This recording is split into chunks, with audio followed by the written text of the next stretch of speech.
Pastor, a gente recebe muitas pastoras aqui, né? A gente até recebeu bem recentemente a pastora Antonieta, que foi a primeira mulher ordenada pastora pela ADVEC. Só da ADVEC a gente já recebeu, acho que a pastora Elisete, Êxtila, Josiane, Várias. Raquel Lima. E sempre nos comentários tem, não existe pastora. Eu queria que você falasse sobre isso. Deixa eu dizer, você dizer que não existe pastora, você não pode afirmar uma coisa que a Bíblia não afirma, certo? A Bíblia não tem essa afirmação. Então, eu não posso afirmar o que a Bíblia não afirma. Aqui é um princípio mínimo teológico da ciência da interpretação da Bíblia, que é a E hermenêutica. o que fala para os pastores que usam o texto da Bíblia que fala que a mulher não pode ensinar? Que muitos pastores usam isso como argumento. Você não pode, quando diz que as mulheres têm que estar caladas na igreja, uma questão de Paulo, né? Porque naquela igreja, e qual é o outro texto que se repete? Para você fazer um fundamento doutrinário, você tem que ter vários textos, tem que ter uma coisa chamada contexto. Texto sem contexto é pretexto para heresia. Então, eu não posso isolar um texto. Por exemplo, também lá tem dizendo que não é honroso para o homem usar cabelo crescido. Qual é o contexto? Tem outro texto? Não tem. Então, Paulo está falando de algo exclusivo e peculiar daquela igreja. Porque para ser doutrina para a igreja tem que ter contexto. Tem que ter vários textos. O mesmo se aplica ao livro de Levíticos, por exemplo. Aí o Antigo Testamento, você só pode aplicar o Antigo Testamento naquilo que é repetido no Novo.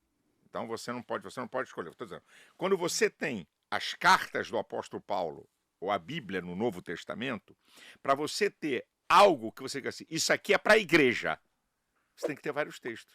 Isso aqui é para a igreja, tem que ter vários textos. Se não tiver, não é uma doutrina. Paulo está tratando de uma situação local, geográfica, temporal, daquele. Por algum acaso, a mulher, né? Aí é desonroso para a mulher ter a cabeça rapada. Tá bom. Então a mulher que o cabelo não cresce, como é que fica? O meu, gente, que não passa não, disso. e tem outras que é muito menor do que o seu. Então, e aí? Então elas estão o quê? Desonrando a Deus? O que havia naquela época, naquela cidade, que a mulher andava com a cabeça rapada, que era prostituta? Então, você tem que ver o contexto. Onde Jesus falou sobre isso? Tem mais alguém que falou?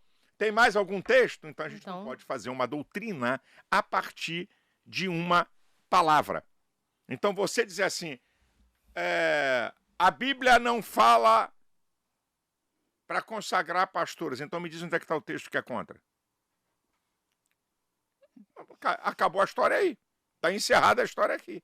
Se eu tivesse assim, as mulheres não podem ser ministros do evangelho. Acabou. Nenhuma mulher pode ser consagrada a nada. Nenhuma mulher. Eu acredito que aí tem a minha inteligência. Ok? Eu acredito que a mulher tem um papel fantástico na igreja. Fundamental na igreja. A mulher tem um papel na igreja. Certo? Ela tem o seu papel na igreja. Ela tem a sua vocação. Ela tem o seu ministério. E que algumas eu não vou reconhecer, eu conheço, por exemplo, vocês falaram da pastora Antonieta. Então, vamos lá.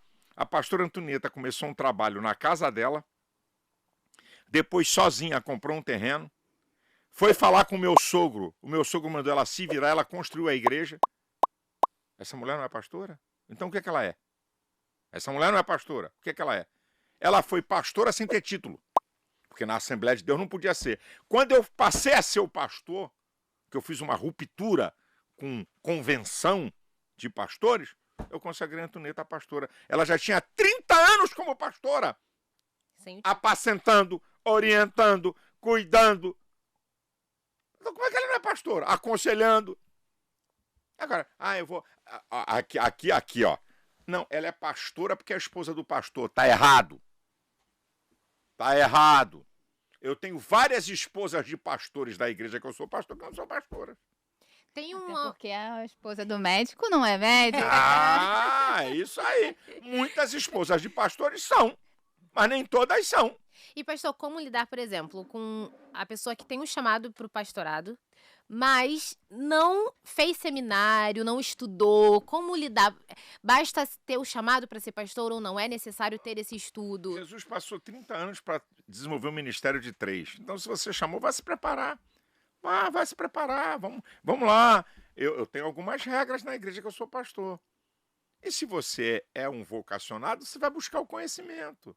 Você vai buscar aquilo que é necessário para o desempenho do seu ministério. A chamada é Deus que dá.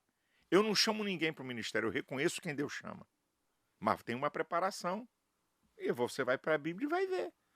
Tem todo um processo. Não estuda para ser jornalista, para ser então. Eu não estou dizendo que tem que ser formado em bacharel, eu não estou falando disso não, sabe? Mas ele tem que ter um mínimo de condições para uma demanda da sociedade de hoje. Agora, alguém pode ser pastor e nunca ter entrado num seminário? Pode. Quem chama é Deus. Você não pode estabelecer regras onde a Bíblia não tem regra. Tá? A Bíblia diz que o bispo, o pastor, não pode ser neófito. Se não pode ser neófito, ele tem que ter um mínimo de conhecimento. Isso é bíblico. E como é que se adquire conhecimento? Estudando.